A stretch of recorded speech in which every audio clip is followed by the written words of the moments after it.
మీ అభిరుచికి తగ్గ సరికొత్త డిజైన్స్ తో వస్తుంది మర్రి గోల్డెన్ డైమండ్స్. ఏప్రిల్ 12న విక్టరీ వెంకటేష్ గారి చేతుల మీదుగా గొప్ప ప్రారంభం. నమస్కారం, వెల్కమ్ టు ఐడ్రీమ్. ధర్మ మార్గం విత్ విజిత కార్యక్రమానికి స్వాగతం.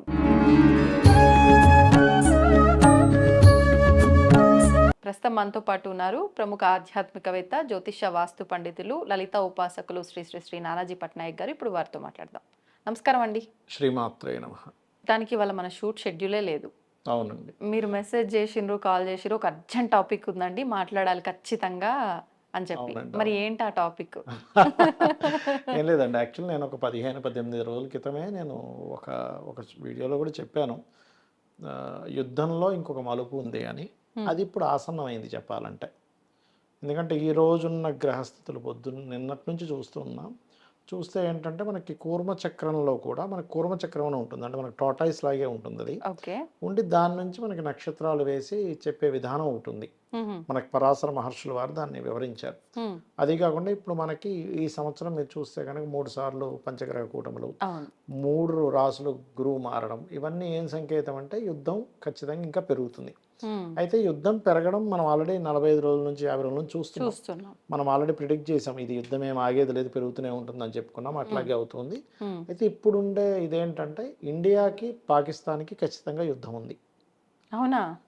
ఎందుకంటే మనం ఇంతసేపు మనం ఇజ్రాయెల్, ఇరాక్ అండ్ వీళ్ళ మధ్యనే చూసాం, దుబాయ్, ఈ కంట్రీస్ మధ్య. అమెరికా అంటే డైరెక్ట్గా కాకుండా ఇండైరెక్ట్గా చేస్తుంది.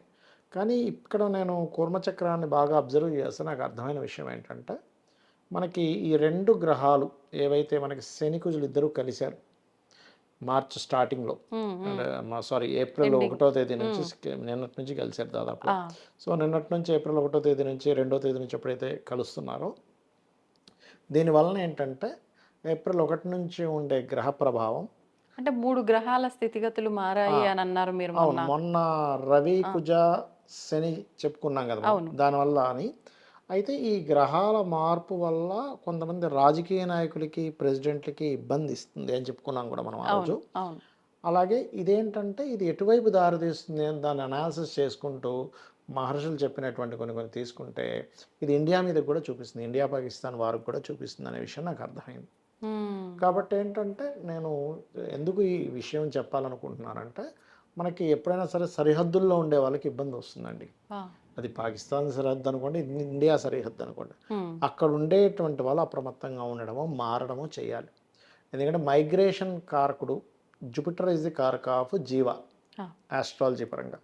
ఆ జీవకారకుడు ఎప్పుడైనా అతిచారము అంటారు.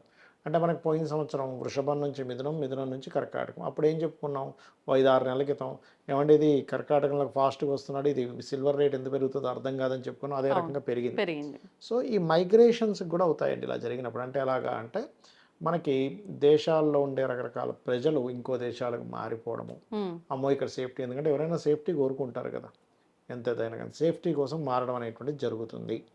అయితే ఇండియాకి ఈ యుద్ధం మూలంగా లాభం కూడా ఉంది. ఏమిటా లాభము అంటే, ఇప్పుడు వృషభ రాశిలోకి శుక్రుడు వెళ్తున్నాడు. నెక్స్ట్ వెళ్తున్నందుకు ఏమవుతుందంటే, ఇప్పుడు రకరకాల దేశాల్లో ఇప్పుడు ఈ కంపెనీస్ అన్నీ ఏం చేస్తాయంటే, ఏది సేఫెస్ట్ ప్లేస్ అని చూసుకుంటాయి. India is the safest place చూసుకుంటే కనుక. అందుకని ఇండియాకి కొన్ని కంపెనీస్ ఇవి రావడం అనేటువంటిది బలంగా చూపిస్తుంది చెప్పాలంటే.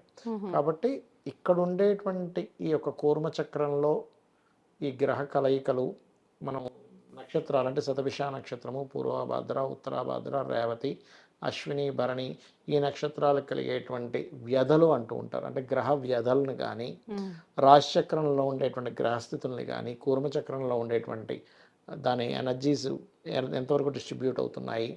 అది కాకుండా ఈ సంవత్సరంలో కుజుడు మనకి మంత్రి అయ్యాడు. ఎప్పుడైతే రాజు గురువై కుజుడు మంత్రి అయ్యాడో, ఇది పాకిస్తాన్ ఇండియా యుద్ధానికి కూడా దారితీస్తుంది. కాబట్టి దీని ప్రభావం ఇలా ఉంది. ఎప్పుడు జరగబోతుంది? వారం రోజుల్లో, ఈ 10 రోజుల్లో ప్రారంభం అయిపోవచ్చు. ఇంత తొందరగానే? ఎందుకంటే ఇంకోటి ఏంటంటే, యుద్ధం ఏదో మనం ఏదో అయిపోతుంది అనుకోవడానికి కూడా లేదు. మనం గతంలోనే చెప్పాను, ఏదో ఆగిపోద్ది అనుకుంటారు, ఆగదండి, చాలా నెలల తరబడి, సంవత్సరాల తరబడి కొనసాగేది అని. నన్ను అడిగితే ఒక 4 ఏళ్ళు అయినా ఆశ్చర్యపోవాల్సిన మళ్ళీ యుద్ధం. అంటే ఇండియా పాకిస్తాన్ అని కదా మొత్తం ప్రపంచ యుద్ధం చూసుకుంటే కనుక. కాబట్టి ఏంటంటే ఇది కొంచెం లాంగ్ టర్మ్ యుద్ధాలే చూపిస్తున్నాయి ఇక్కడ.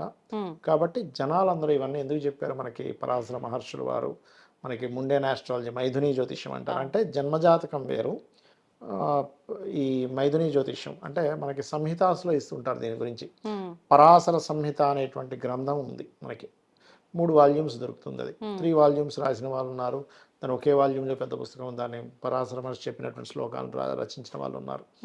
ఇందులో వీళ్ళు చెప్పినటువంటివి ఏంటంటే గురువు అతిచారం మంచిది కాదు, ప్రకృతిలో కొన్ని సంకేతాలు మనం దాన్ని కలుపుకోవాలి, మరియు దీంతో పాటు 3 సార్లు పంచగ్రహ కూటమి రావడము, ఈ అగ్నితత్వ రాసులు ఏదైతే మనకి కుజుడు ఈసారి మంత్రి అయ్యాడు, మంత్రి అయినప్పుడు మన ఆలోచన విధానం ఎంతసేపు ఏంటంటే ఎవరితో ఎవడు యుద్ధం చేసుకుందామా, గొడవ పెట్టేసుకుందామా ఇప్పుడు అనేటువంటిది ఉంటుంది. కాబట్టి ఈ కూర్మ చక్రంలో ఈ గ్రహాల యొక్క స్థితిగతులన్నీ కూడా ఇండియా పాకిస్తాన్ మీద కూడా దీని ప్రభావం చూపిస్తుంది. కాబట్టి ఇండియా పాకిస్తాన్కి ఆర్మీ పరంగా యుద్ధము, వాయు సంబంధంగా అంటే ఎయిర్ ఫోర్స్ పరంగాను, మరియు జల సంబంధంగాను ఈ 3 రకాలుగా యుద్ధం రానుంది. ఇంకా అందులో ఎటువంటి సందేహం కానీ సంకోచం కానీ అక్కర్లేదు. ఇప్పుడు మీరు ఇందాక కంపెనీస్ రావటం వల్ల లాభం ఉంది అంటే ఉద్యోగ అవకాశాలు పెరుగుతాయి ఉద్యోగ అవకాశాలు ఒకటండి, నేను దానికి ఇంకో వీడియో చెప్తానండి మీకు. ఉద్యోగ అవకాశాలు మనం ఆల్రెడీ 4 ఏళ్ల క్రితం ఒక వీడియోలో చేసాం. ఉద్యోగ అవకాశాలు తగ్గుతున్నాయి, మీరు ఇక్కడ నుంచే స్కిల్స్ పెంచుకోండి. ఒకవైపు కొన్ని ఏ వల్ల దెబ్బపడేది పడుతుంది, ఈ శుక్రుడు వృషభంలోకి రావడం వల్ల కొన్ని కంపెనీస్ ఎస్టాబ్లిష్ అవ్వడం కూడా జరుగుతుంది ఇండియాలో, ఫారిన్ కంట్రీస్. కాకపోతే మనం ఈ యుద్ధం మాత్రం వస్తుంది అనేటువంటి చాలా స్పష్టంగా చూపిస్తుంది. దీనివల్ల అంటే కొంతకాలం కొన్ని సంవత్సరాల పాటు కొనసాగుతూనే ఉంటుంది. అవునండి, అవునండి. దీనివల్ల అంటే ఎక్కువగా జన నష్టం ఎక్కువగా జరిగే అవకాశం యుద్ధం అంటేనే అసలు నన్ను అడిగితే యుద్ధం రాకూడదనే కోరుకోవాలి ఎవరైనా కూడా. ఎందుకంటే యుద్ధం వల్ల నష్టమే కానీ అభివృద్ధి ఏముంటుంది. ఇప్పుడు ఆ దేశాల యొక్క ఆస్తి నష్టాలు, ఎయిర్పోర్ట్లు పేల్చేస్తారు, రాడార్లు పేల్చేస్తారు, లేకపోతే షిప్ మన ఏమంటారు ఈ షిప్స్ ఆగేటువంటిది ఏవైతే ఉంటాయో షిప్ యార్డ్స్ పేల్చేస్తారు, వాళ్ళ జన నష్టం జరుగుతుంది, అంతా నష్టమే కదా. కాకపోతే ఏంటంటే కాలము మనకి ఆ రకంగా ప్రభావితం అయినప్పుడు మనిషి యొక్క ఆలోచన విధానం, ఒక దేశ నాయకుడు ఈగో ఏంటంటే నేను చెప్పినప్పుడు ఇప్పుడు వినరా. ఇప్పుడు ఏంటంటే ఇప్పుడు 3వ ప్రపంచ యుద్ధమే అనుకోవాలి ఇది. 3వ ప్రపంచ యుద్ధం గతంలో కూడా మనం చెప్పుకున్నాం. దీనివల్ల ఏంటంటే అనుప్రయోగం కూడా ఖచ్చితంగా జరుగుతుంది అనేటువంటి చూపిస్తుంది, అణుబాంబు ప్రయోగం కూడా ఉంటుంది ఇందులో. కాబట్టి నేను చెప్పేది ఏంటంటే మీరు కాస్త ఎప్పటి నుంచో చెప్తున్నా కొంచెం క్యాష్ చేతిలో పట్టుకోవడం, ఇండక్షన్ స్టవ్స్ పెట్టుకోవడం, ఎందుకంటే ఇవన్నీ గ్యాసు చమురు మీద ఎక్కువ ప్రభావం చూపిస్తుంది. పవర్ రిలేటెడ్ వెహికల్స్ పెట్టుకోవడం, ఎక్కడికైనా వెళ్ళాలి అంటే కొంచెం ఇమీడియట్లీ ఏం చేయాలి, కొంచెం మెడికల్ సామాగ్రి కూడా మన దగ్గర పెట్టుకోవడం. ఎందుకంటే ఒక్కోసారి ఏమైపోద్ది అంటారండి, మనకి ఎప్పుడు యుద్ధం వచ్చినా మీరు చూస్తే కనుక కొన్ని దేశాల మీద ఒక్కొక్కసారి పైనుంచి దాడులు జరుగుతాయి. జరిగినప్పుడు ఆ దేశం ఏం చేస్తుంది అంటే మొత్తం పవర్ తీసేస్తుంది. ఎందుకు తీస్తుంది అంటే ఇక్కడ ఏ దేశము లేదు అనే ఫీలింగ్ కలిగించాలి. అంటే వాడు వేసినటువంటిది వేస్ట్ అయిపోద్ది కదా, ఎక్కడ ఏం లేని దగ్గర వేస్తే. వాడు ఉన్న జనాలను దగ్గర వేస్తే వాడికి కొంచెం ఆ వేసినందుకు ఆ ఖర్చు ఒక గిట్టుబాటు అవుద్ది వాడికి కొంచెం. అమ్మాయి వేసాను ఈ దేశంలో ఇంతమంది పోయారనే ఫీలింగ్ వస్తుంది వాడికి. అందుకని ఏంటంటే ఈ యొక్క దేశాలకి అప్పుడప్పుడు ఈ యుద్ధాలు వచ్చినప్పుడు ఈ పవర్ తీసేస్తూ ఉంటారు. అసలు పవర్ కూడా లేకపోతే మనం ఎలా సర్వైవ్ అవ్వాలి అనే దాన్ని కంప్లీట్గా మీరు అర్థం చేసుకుంటూ ముందుకు వెళ్ళాలి అనేటువంటిది అర్థం చేసుకోవాలి. అది. ధన్యవాదాలు. శ్రీమాత్రే నమః.